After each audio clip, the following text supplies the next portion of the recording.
যে স্মৃতিটা সেটা ধরে রাখে, ঠিক আছে? অস্থায়ী কাজ করে, যখন আপনি খুললে কাজ করলেন র্যাম কি হয়ে যায়, ঠিক আছে? তাহলে র্যামটা একটা কি করে অস্থায়ী স্মৃতি ধরে রাখে, ঠিক আছে? র্যামের আমরা এক্সপ্রেশন কি পাইছি, random access memory, random access memory. আরেকটা কি আছে, রোম আছে, কি আছে রোম, আরেকটা কি রোম, আর ও এম, এটা কি ROM, read only memory, read only memory. এটা কম্পিউটারের স্থায়ী স্মৃতি, এটা কি কম্পিউটারের একটা স্থায়ী স্মৃতি, সব জিনিসগুলো সে ধরে রাখে। কম্পিউটার বন্ধ হলো মালিকের ভিডিও দিয়ে গেল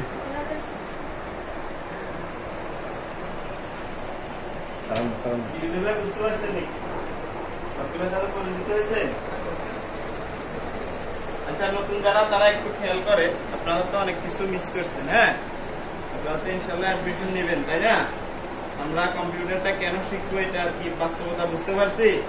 আমাদের দৈনন্দিন পড়াশোনা, ব্যবসা বাণিজ্য কিংবা চাকুরিতে